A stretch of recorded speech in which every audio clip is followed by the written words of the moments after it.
So you realize your child is struggling socially, emotionally, or behaviorally, and you know you need some kind of help, but getting that help is going to require you to go through insurance most likely. And in order to get insurance, you need a diagnosis. And you're like, oh, I don't know if I should do that, right? Like, do I want to get my kid diagnosed? Do I want to be diagnosed? And so, it can cause these issues about, should I even proceed with mental health services? So we're going to talk about this. Should you get a diagnosis? How can that be helpful? How might that be harmful? So we're going to dive into that in this video. We're going to talk more about whether or not you should get a diagnosis and why you might want one or not want one.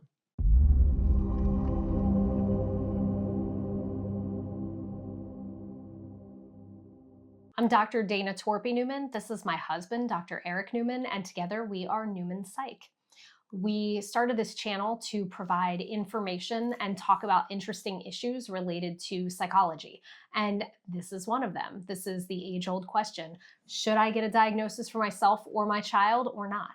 One of the factors that makes people hesitant to get a diagnosis is stigma. And I want to talk first, before we talk about the components of stigma, to talk about why people would get a diagnosis in the first place. What is the function of getting a diagnosis? And the function, there's two functions. One is to get reimbursement from insurance companies. You cannot bill an insurance company without a diagnostic code. They will not provide any reimbursement if you don't have some sort of a diagnosis. The other function, which is like far less related to our like grossly constructed healthcare system, is treatment planning. And what that means is that if there is a specific diagnosis, it sort of sends your provider in a specific direction when it comes to planning how to treat you. So let's go back to this idea of being fearful of stigma and that stopping people from getting a diagnosis for themselves or their child. When Eric and I were talking about this, when we were creating this video, we do some like work beforehand. We don't just talk about this off the cuff. And we realized that the concerns that each of us hear about tend to be different depending on whether you are an adult considering getting a diagnosis for yourself, which is what I talk about a lot of times, versus you are the parent of a Mhm. child considering getting a diagnosis for that child. So we had to really think hard about how do we bring these things together. And one of the things that we realized is a concern for everyone is this idea of stigma.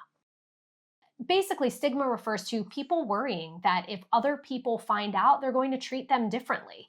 They could lose relationships, they could lose professional opportunities. These are real concerns that people have that stop them from going and getting a diagnosis. Yeah, and then there are certain concerns that are more specific to parents for their kids, and like Dana was saying, others for just adults for themselves. And as far as kids go, because that's where I specialize and I do psychological testing, and so I'm often working with parents who are bringing their kids in for an evaluation of some kind, and there are two big concerns that I hear over and over again. One is self perception. So you can almost think of this as like stigma turned inward, right? It's like parents worry that if their kid knows that they have a diagnosis or they know they're getting evaluated for a diagnosis, they will start to feel like there's something wrong with them. They will start to feel like they can't have a normal life because they're not like others their age or others in general. And then the other concern that I hear a lot is that parents are often worried that their kids, once they have a diagnosis, are going to use that diagnosis as either a crutch or an excuse of some kind. Like they're going to say, oh, I have ADHD and so I can never be as good as other people, or I have autism and I can never be as good as other people in, socially or as far as organizing and getting things done. And then, so that would be the sort of using it as a crutch, but also as an excuse like, oh, you can't expect me to do the chores you asked me to do because I have ADHD. So you can't expect me to remember to do that or follow directions or things like that. So those are the two big concerns that I see for parents about their kids, self-perception, and then using a diagnosis as a crutch or an excuse of some kind. The concerns that I see from adults are a little bit different.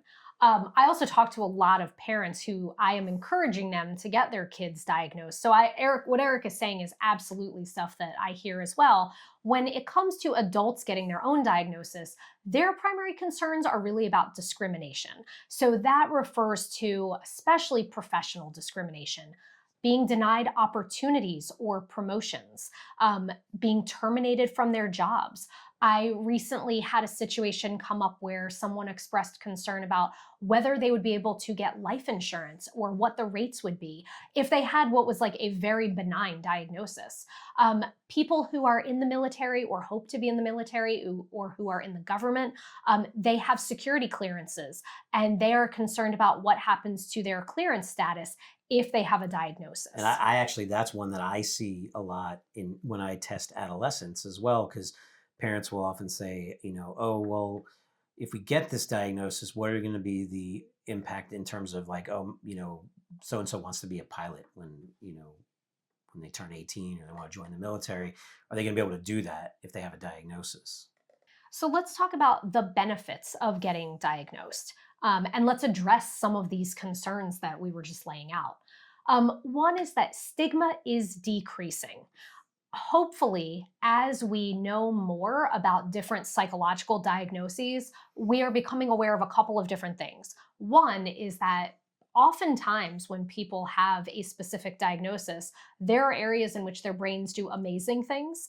And if we can find environments for them that are a good fit for how their brain is wired, they're going to look really, really good.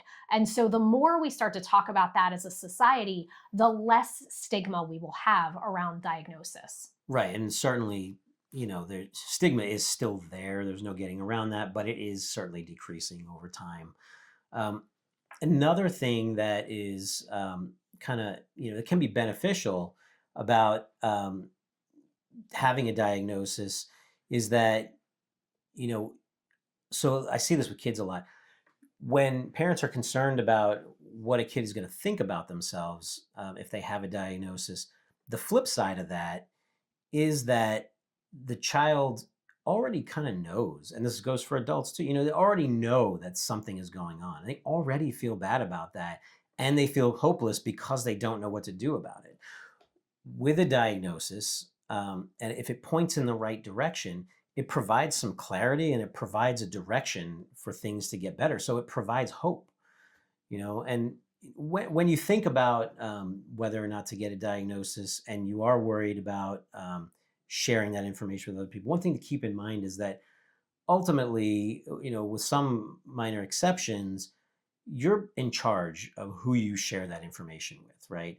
Now, maybe if your child is going to join the military or you're an adult in military or job, maybe there's some requirements that you disclose something. So those are certainly things to consider. But in most cases, you are in charge of who you share that information with, and so you can just choose not to share it with people that you don't feel comfortable sharing it with. But the benefit in terms of providing the clarity and direction, I think for a lot of people will outweigh that concern.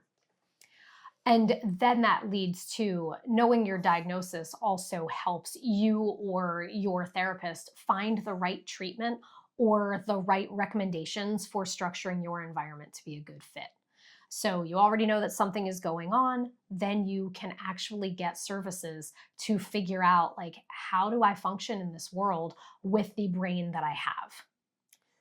Right. And then, in terms of the concern about using a diagnosis as a crutch or an excuse, you know, that's not an unreasonable concern, but at the same time, these are things that can be addressed through like thoughtful conversations with your child, over months and years.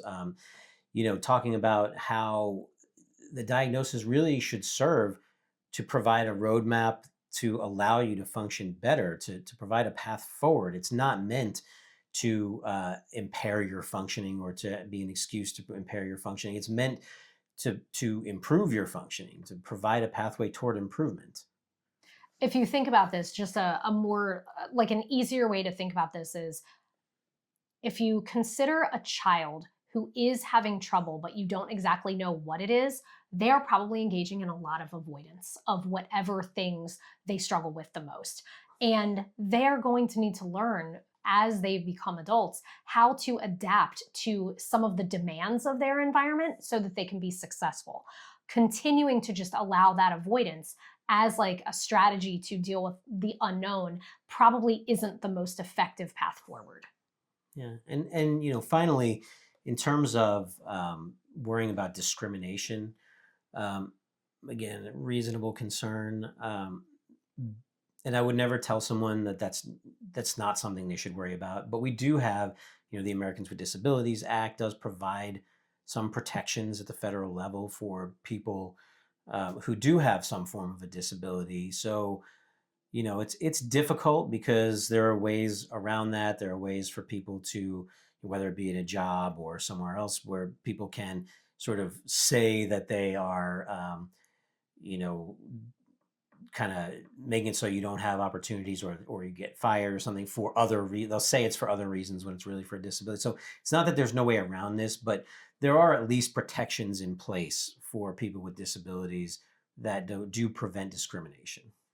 And I think the thing to consider is there are plenty of accommodations that can actually enhance your ability to do your job versus having this diagnosis make it so that your job is impaired. Like the goal is to be able to do your job to the best of your ability.